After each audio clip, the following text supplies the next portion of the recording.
Hi everyone, I'm John Hammontree and I'm here today with Secretary of State John Merrill. Thank you for coming on, Mr. Merrill. Glad to be with you, John. I liked what you said about us grinning at one day. Oh yeah, that was we both are big smilers, yes, so it should be a fun time. We are here today to talk about the controversial new crossover voting law. It's been a very busy 2017. I'm guessing much busier than you expected it to be with the special election. Yes, that was kind of thrust upon us, and we respond accordingly. Sure, I understand. And then we've also had a few new legislative measures that have passed that have changed voting laws in the state. Right. And some of those have had rockier rollouts than others.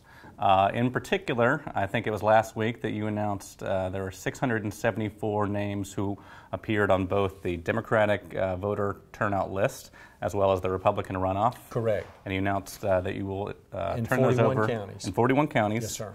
And that those will be turned over to be prosecuted or to be investigated and then potentially prosecuted. That's right, if those people are viewed to be culpable. And of course, there's a process in all of that, as you know. Well, and part of that process, I believe the next day, the probate judge of Jefferson County said that the 380 names on the list here in this county did not actually vote, that they were erroneously marked down. Well, now, he didn't know that the next day, but it's subsequently been introduced. And I'm thrilled with that. That's great news.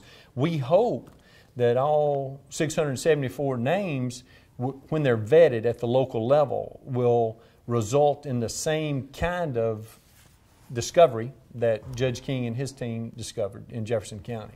Because we don't want anybody to be prosecuted unless they need to be prosecuted for violating the law. So it's important to make sure that they are properly vetted.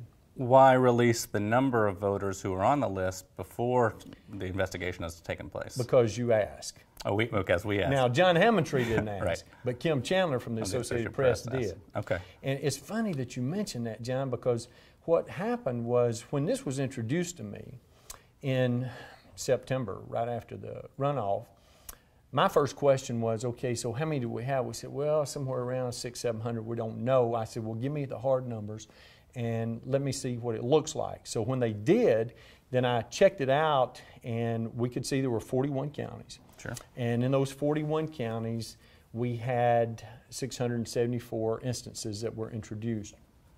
Of those 674, the way the counties broke down, 12 of the counties only had a single incident.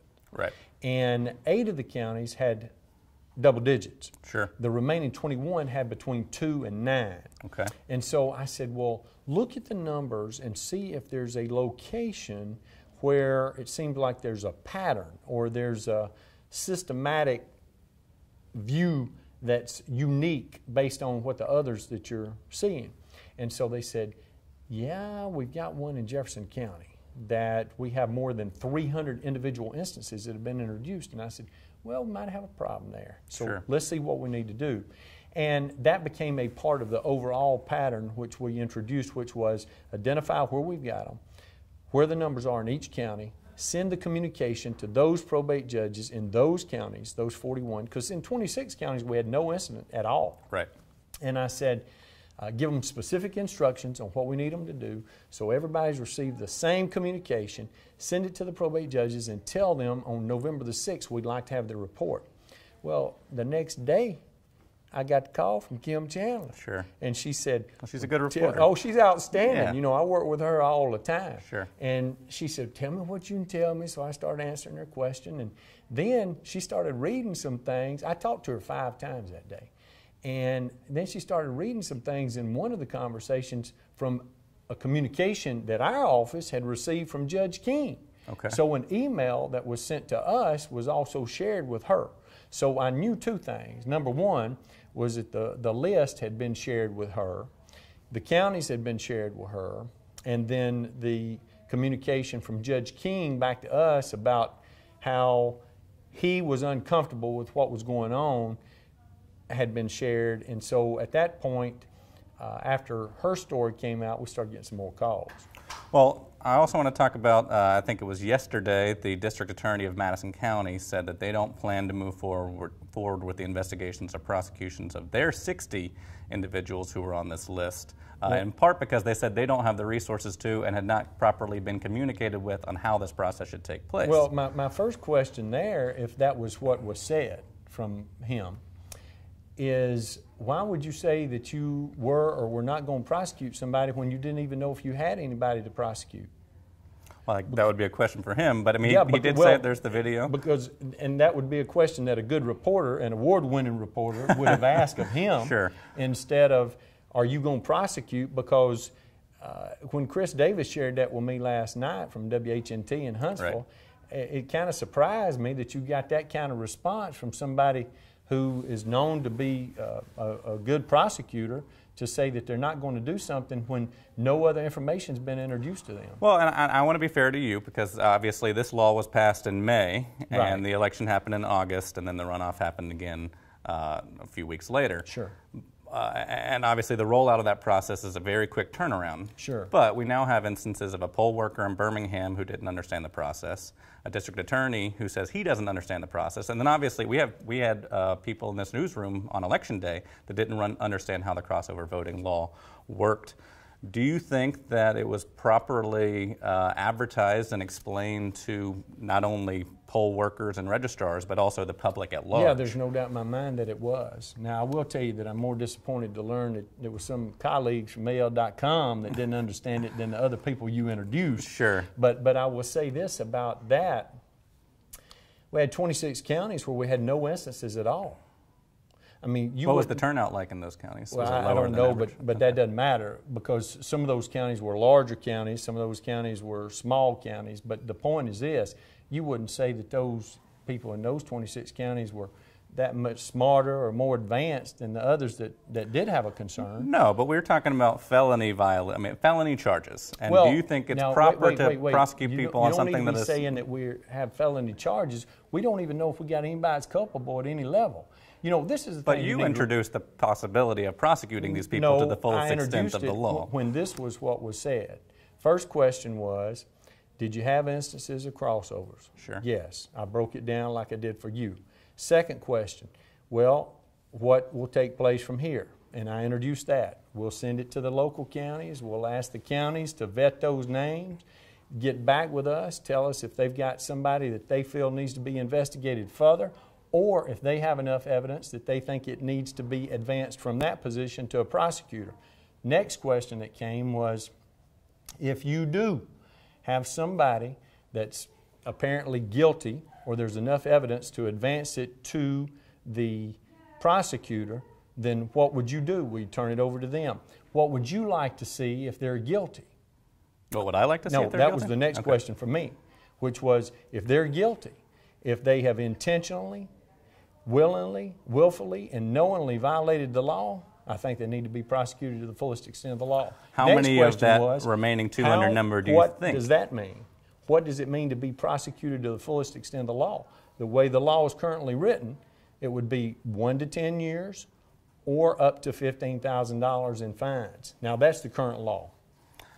Of the remaining 200 numbers, I understand, and that is your job, and you didn't pass the law, you just have to defend it. That's right. I understand that.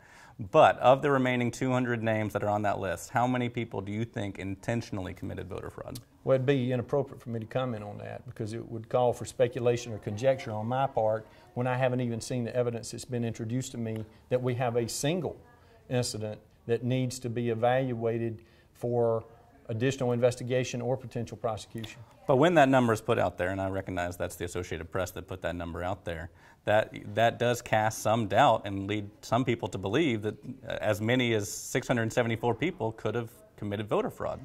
And I think when that might potentially, can you see how that would undermine faith in the electoral process? Not really. Okay. Because what we're talking about is an election that already occurred. And because well, we have an election that's coming up, and people sure. people have expressed in our comments that they're afraid to vote in any election now because they might be charged with a felony. I don't think most of those are even genuine at any level. And the reason that I say that is because one of the things that's obviously taken place over the last couple of weeks that this conversation has started, and what we're having is a conversation. Sure. And I think productive. This is the kind of interaction that we need. Not tweet exchanges, right. not Facebook right. conversations, but talking to folk, yeah. which is why, and if you notice, a lot of times I'll give my cell phone number to people that are attempting to interact with me because I want to make sure I answer their questions, not in 140 characters. Right. So although you get 280, you're one of the long Twitter people. I do. We're all jealous of you. I'm delighted to have received that designation for whatever purpose it was shared with me. But I think it's important to note that each one of these has to be evaluated individually. And if people are concerned that this affects something that happens in November, well, now December the 12th, I can't see the correlation, because anybody that's a registered voter in Alabama has the opportunity to participate in the general election, and to be able to do so without sharing what party they're for or who the candidate is. They can write in someone if they choose. Nobody. But this wasn't the only instance that might have discouraged some voters. There was also a lot of voters were inadvertently moved from the active list to the inactive list, including Congressman Mo Brooks, whose name was on the ballot. Let me address that. Okay. It's interesting that you say that, because I saw a reckon that you did earlier. You did. Thank you. And that was one of the errors that was in that reckon that discouraged me. And I thought I might get a chance to talk to you before we went on the air about it, but we didn't, so I'll address it now. That was an intentional move. Okay, they were intentionally moved over All there. of them were intentionally moved. Let me tell you how that process happened. When I became the Secretary of State, I did not know this completely until I became the Secretary, because it was just one of the things that I never had really studied. The National Voter Registration Act passed in 1993. And Alabama had never been fully compliant with the NVRA. Right. And we are today. And I'm excited about that. But wasn't some of that by court mandate, like the voter registration law? Okay. No. We implemented that. I mean, that had already been determined that was supposed to have been done since 1993. Right. We're the ones that did it. We initiated it. Okay. There was never a conversation from the federal government, from the Justice Department, from anybody about you need to make sure you do this, which was the second error that I noticed in that reckon that you introduced. Sure. But I'm excited about what we did, because we took that conversation to Spencer Collier and the people at the Alabama Law Enforcement Agency and said, we want to do this. So the court wasn't involved at all in that process? No. And the reason that we wanted to do it, John, was because one of the things we wanted to introduce was electronic voter registration, and to also be able to change your registration record electronically instead of having to go to the Board of Registrar's office or find somebody with a voter registration form at the courthouse or the post office or wherever. And you could just do it electronically. So now we have electronic voter registration, which we're real excited about. We've had more than 300,000 people that have utilized that system. But don't let me lose you here. Yeah, no, let's go back to the inactive voter list. This is the thing. One of the things that we were required to do is to contact each and every eligible voter, all the registered voters in Alabama, with a postcard. This had to be approved by the Justice Department. It had to be confirmed by the Justice Department on the way that we would contact them and what we would do. So we mailed it to all our registered voters. At the time, there were, 3.1 plus million registered voters in Alabama.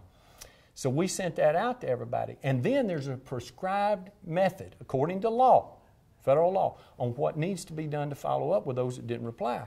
Now, you and I and all these guys and everybody within the sound of our voice, or that can But not Congressman Mo Brooks. No, I'm going to get to him in a minute, and this is why you'll know. Okay. We're all mailed a postcard. There were instructions on there about what you need to do in order to make sure that your voter registration information is updated. I remember the card. Well, what happened was that some of those cards were returned. Actually, I wrote this number down so I wouldn't forget it. There were 416,632 people of those 3.1 million that did not respond to the card. It came back to us, okay? Okay. Now, when it came back to us, what happened at that point? Well, there's a second card that's supposed to be mailed. So we mailed another card to those people. And when we mailed another card to them, When that one came back, this one is supposed to follow the voter. If they've moved out of state, right, whatever happens. The original one was supposed to just come back to us so we'd know what pool we were dealing with. So that was the method that was determined to be followed.